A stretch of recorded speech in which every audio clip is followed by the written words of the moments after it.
Kak Jo lagi bikin sarapan nih. Kalian berdua mau bantu nggak? Mau, Kak. Oke, kalau gitu Sinta tolong bikin minum. Dodi tolong tuangin kecap ya ke atas nasinya ya. Oke, Kak. Di atas nasinya, Dod. Segini, Kak. Atau lagi? Dah, cukup.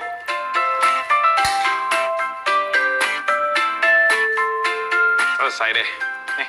Yuk.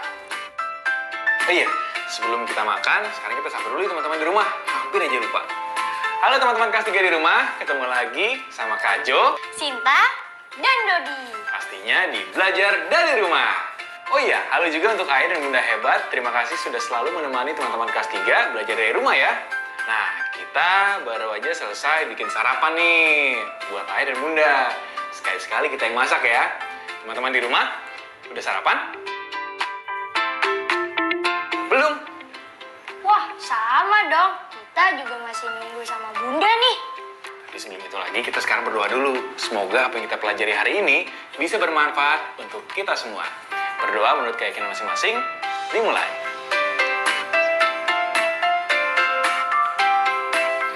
Selesai.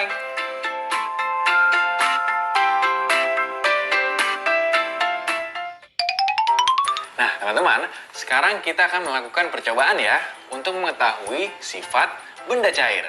Nah, sekarang coba Dodi kasih tahu ke teman-teman di rumah bahan-bahan percobaan kita kali ini ada apa aja.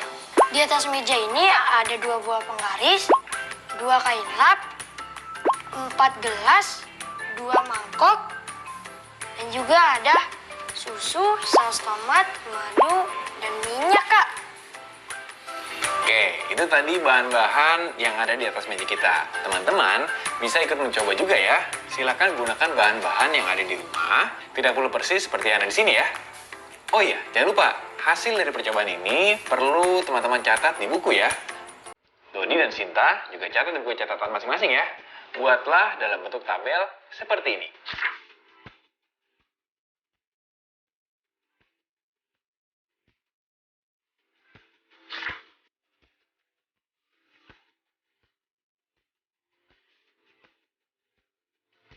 Sudah selesai nih, Kak. Sinta juga. Oke, kalau gitu sekarang langsung kita coba aja yuk. Posisi penggarisnya dibuat miring di atas gelas dan gelasnya di atas mangkok seperti ini. Biar nggak berceceran atau tumpah-tumpah. Ya. Iya, Kak. Oh iya, untuk teman-teman di rumah juga bisa menggunakan kain dan lap sebagai alasnya ya. Seperti ini, Kak. Betul, Sinta. Oke, sekarang kita pilih 2 benda cair dulu ya. Ada susu dan juga saus tomat. Sinta sama Dodi mau pilih yang mana nih? Aku saus tomat, Kak. Ya udah, Sinta pilih susu cair, Kak. Oke, sekarang Sinta sama Dodi coba tuang secara bersamaan ya. Siap? Ya, Kak. Siap, Kak. Oke. Teman-teman di rumah juga siap ya? Sekarang kita tuang bersama. 1, 2, 3.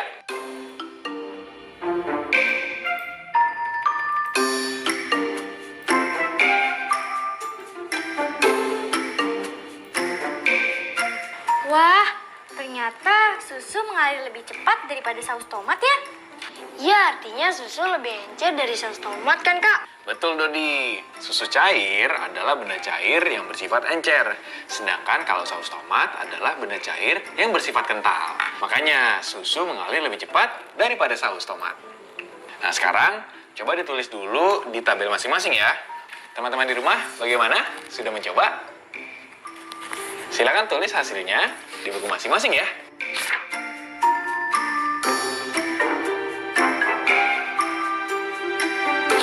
Sudah, Kak. Oke, sekarang kita coba amati benda cair yang lain ya. Sekarang penggaris kalian dilap dulu ya. Ya, Kak.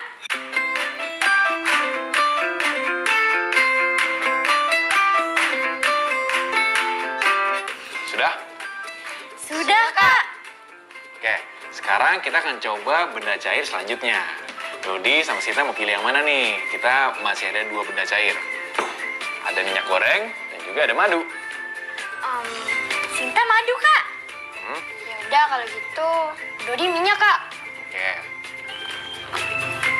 Nah, sekarang teman-teman di rumah sudah siap dengan benda cair berikutnya? Kalau gitu sekarang kita tuang bersama-sama ya. Iya, Kak. 1, 2, 3.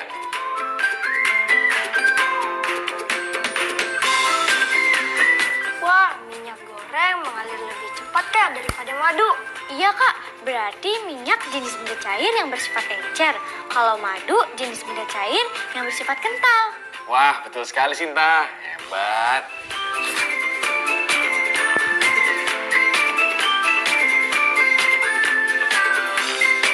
Nah, sekarang percobaan kita sudah selesai deh. Teman-teman di rumah, jangan lupa ya untuk catat di buku catatan masing-masing mana benda cair yang bersifat kental dan mana yang bersifat encer. Kalau teman-teman masih ada yang bingung, bisa ulang percobaan yang tadi ya teman-teman. Kalau mengalirnya cepat, artinya bersifat encer. Kalau mengalirnya lambat, artinya kental. Wah, pinter Dodi. Sudah bisa mengambil kesimpulan ya. Wah, apa itu Kak? Itu bunyi mobil pemadam kebakaran. Berarti ada kebakaran di dekat sini dong. Wah iya, sepertinya. Ih, serem Kak. Nanti kalau apinya nyambar ke rumah kita gimana? Semoga enggak ya. Semoga apinya bisa segera dipadamkan oleh para petugas pemadam kebakaran. Makanya kalian berdua hati-hati ya ketika sedang menyalakan api. Seperti menyalakan lilin atau memasak sesuatu. Jangan lupa untuk selalu ditemani oleh orang tua atau bersama Kak Jo, oke? Iya, Kak Jo jadi ingat sama satu cerita tentang kebakaran juga. Kalian mau coba denger nggak? Mau Kak. Yaudah, kalau gitu sekarang kita beres-beres barang percobaan kita dulu ya. Setelah itu baru kita membatik. Oke Kak.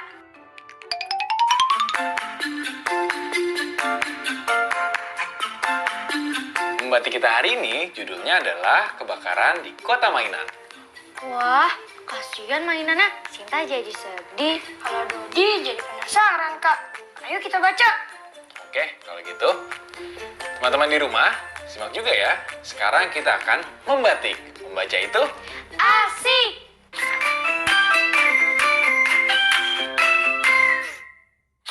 Kebakaran di Kota Mainan. Semua warga Kota Mainan berbahagia. Warga dewasa dan anak-anak hidup bersama. Pada akhir pekan, boneka beruang, bebek, dan ikan mainan membawa ubi jalar. Mereka membuat ubi bakar di halaman belakang sekolah. Boneka beruang meniup api terlalu kuat, sehingga memercik ke pohon di dekatnya. Saat itu juga, angin bertiup kencang. Tirai, perabotan kayu, dan seisi kelas semua terbakar. Seluruh bangunan berkobar. Ikan mainan menggerakkan ekornya. Plok-plok. Sekolah terbakar. Bebek mainan panik. Kuek-kuek. Ekorku terbakar. Boneka beruang berlari memberitahu kuda kayu, si penjaga sekolah. Dia berlari secepat mungkin menemui petugas pemadam kebakaran. Mereka segera beraksi. Tapi angin semakin kencang. Api menjalar ke rumah-rumah di dekat sekolah. Boneka beruang dan teman-temannya punya ide. Mereka mengisi ember dan aneka wadah dengan air. Lalu, mereka membantu petugas pemadam kebakaran.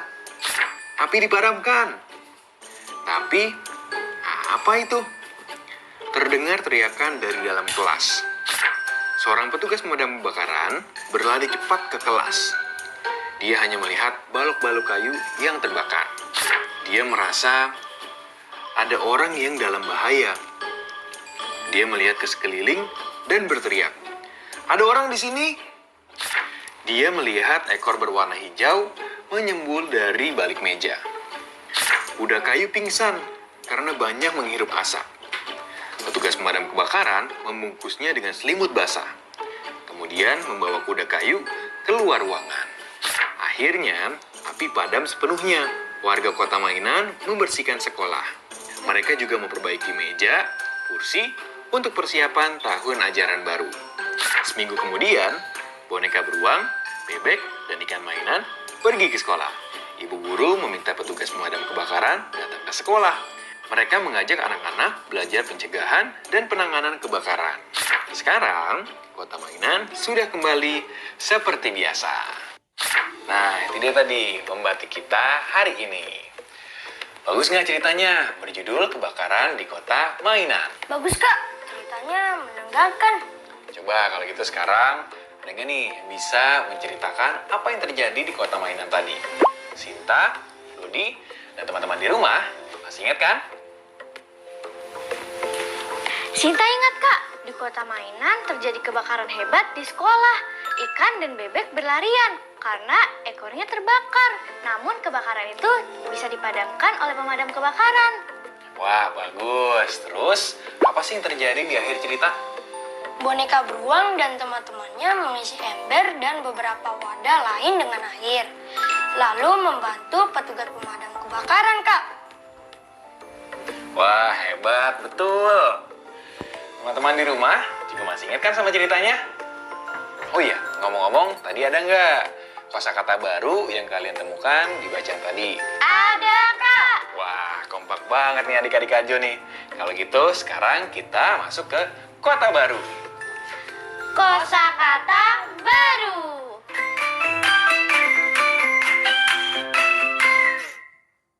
Oke, kalau gitu, Rudi, kosakata barunya apa nih? Aku temukan kata wadah dan basah, Kak. Tahu nggak artinya apa? Wadah itu tempat untuk menaruh atau menyimpan sesuatu. Sedangkan basah adalah mengandung air, Kak. Betul banget, Dodi. Kalau Sinta apa? Aku juga menemukan dua kata baru, yaitu mengisi dan air. Kalau yang aku tahu, cairan jernih, tidak berwarna, tidak berasa, dan tidak berbau. Kalau mengisi, apa ya kak? Nah, kalau mengisi itu artinya adalah memasukkan sesuatu ke dalam. Hebat nih adik-adik Ajo ya, sudah bisa menemukan 4 kosakata baru dan juga artinya. Teman-teman di rumah menemukan kosakata baru juga kan? Buat kalimatnya yuk. Ayo, sekarang siapa yang bisa membuat kalimat dari kata air? Jadi, Kak, air adalah salah satu benda cair yang bisa digunakan untuk memadamkan api. Wah, keren Dodi. Betul. Air adalah salah satu benda cair dan salah satu kegunaannya adalah bisa memadamkan api. Teman-teman di rumah juga coba membuat kalimat dari kosakata barunya ya. Wadah, basah, dan mengisi.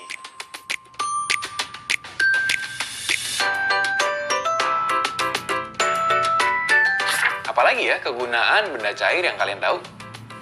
Minyak juga termasuk jenis benda cair kan kak? Biasanya digunakan bunda untuk memasak. Banyak sekali ya fungsi benda cair di sekitar kita. Ada yang untuk diminum, dimakan, dimasak.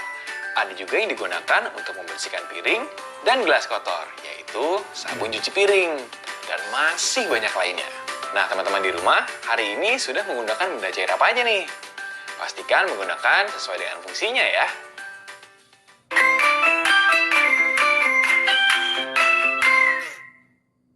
Perkirakan hasil dari 1234 ditambah 3361 ditambah 2458 ditambah 4532.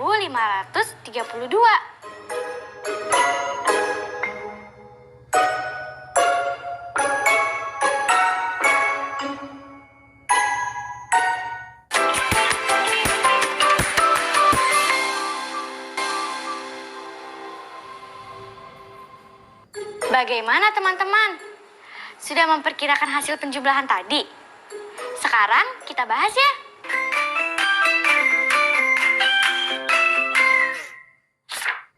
Nilai tempat yang terbesar kali ini adalah ribuan, yang jika dibulatkan ke bawah hasilnya adalah 1000, 3000, 2000, dan 4000. Jika dijumlahkan hasilnya adalah 10.000. Lalu nilai tempat angka berikutnya adalah ratusan, yang jika dibulatkan ke bawah menjadi 200, 300, 400, dan 500. Jika dijumlahkan hasilnya adalah 1400. Maka jika dijumlahkan ribuan dan ratusannya, hasil akhirnya adalah 11.400. Karena tadi Kak Sinta menggunakan pembulatan ke bawah, berarti perkiraan ini kurang dari hasil sebenarnya. Bagaimana teman-teman? Sudah mengerti? Hebat!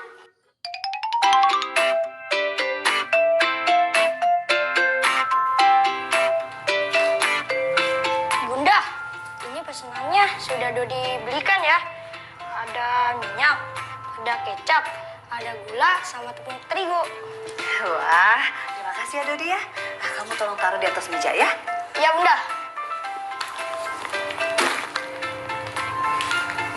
Bunda, tadi minyaknya lagi ada promo loh. Beli yang besar, dapat juga yang kecil.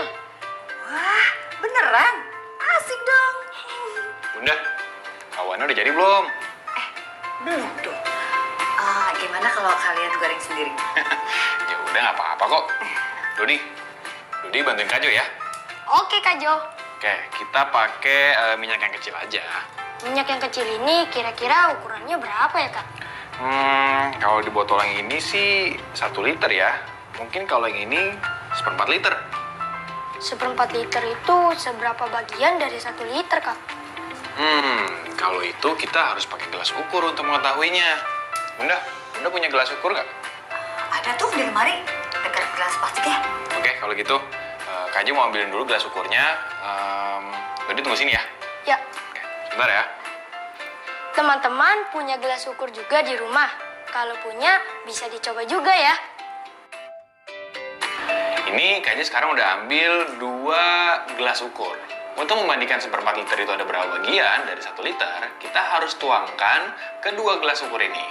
Perhatikan ya teman-teman, di gelas ukur ini terdapat 4 bagian. 1, 2, 3, 4. Nah, sekarang coba Dodi tuangin minyak yang kecil ke dalam gelas ukurnya ya. Kak Jo nanti akan tuang yang besar. Dodi di sini ya, Kak Jo yang ini.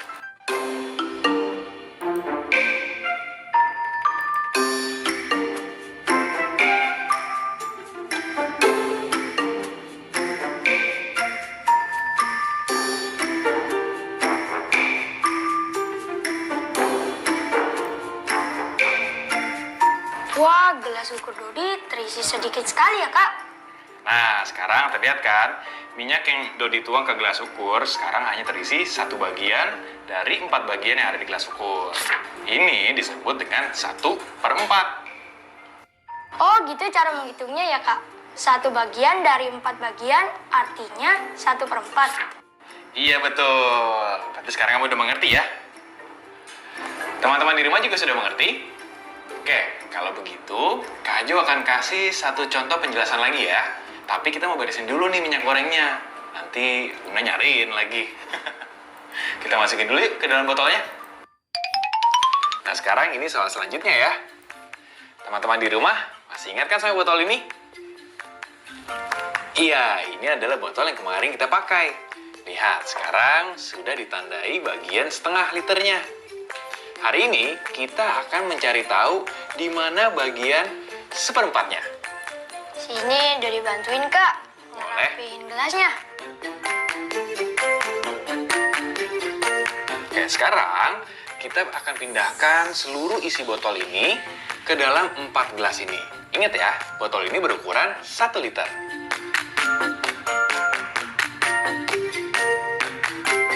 Nah, sekarang seluruh isi botolnya sudah dipindahkan ke dalam 4 buah gelas ini yang ukurannya sama.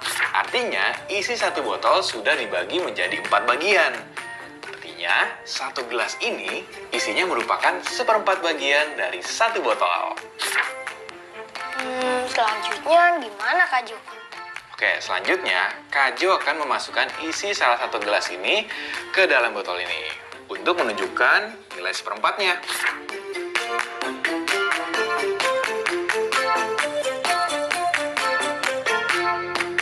Nah, sekarang botol ini sudah terisi 1/4 bagian. Disinilah titik 1/4 botolnya.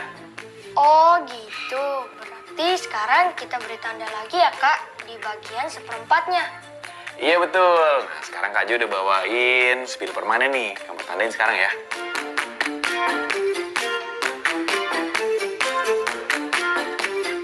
Sudah Kak. Nah, sekarang sudah tahu kan bagian 1/4 botol itu bagaimana mendapatkannya? Ngerti Kak? Teman-teman di rumah gimana? Sudah mengerti juga kan? Bagus. Nah, teman-teman, ingat percobaan kemarin kan? Kita sudah menentukan setengah liter. Lihat kan, tanda setengah liter di sini? Sekarang, bagaimana caranya untuk mendapatkan setengah liter menggunakan botol berisi 1/4 liter? Gimana? Mana ya, Kak? Oke, 1/4 liter dan 1/4 liter kalau digabung menjadi setengah liter. Jadi, tinggi air setengah liter adalah 2 kali tinggi 1/4 liter. Begitu, Dot. Oh, gitu ya, Kak. Dodi sekarang mengerti. Sekarang kita masuk ke soal terakhir ya. Perhatikan gelas ukur dengan kapasitas liter dan mililiter ini. 1 liter sama dengan berapa mililiter? Setengah liter sama dengan berapa mililiter? 1/4 liter sama dengan berapa mililiter? Ayo, ini hanya membaca gambar ya teman-teman. Tidak sulit. Ayo Dodi. Oke, Kak. 1 liter sama dengan 1000 mililiter. Setengah liter sama dengan 500 mililiter. 1/4 liter sama dengan 250 mililiter. Iya betul. Wah, sekarang semua soal sudah berhasil dikerjakan nih. Yeay, tos dulu dong, Kak. Oke, hari ini kita belajar apa aja? Sifat benda cair ada yang kental dan ada yang encer, Kak. Kegunaannya bisa buat macam-macam. Bisa buat mandi, bisa buat minum, bisa nyiram tanaman sampai memadamkan api. Terus apa lagi? Terus, cara mengetahui kental atau encer sebuah benda cair. Lihat saja, cepat mengalir itu artinya encer. Kalau lama mengalir, itu namanya kental. Wah, hebat nih adik-adik Ajo. Udah bisa memberikan kesimpulan ya. Terus apa lagi? Menentukan 1/4 liter dengan cara memindahkan isi botol 1 liter ke dalam 4 gelas. Kemudian 1 gelas artinya 1/4 liter, Kak. Betul, Dodi. Teman-teman di rumah juga bisa menuliskan kesimpulan hari ini di buku tulis masing-masing ya. Dan juga teman-teman di rumah juga bisa melakukan ulang percobaan tadi.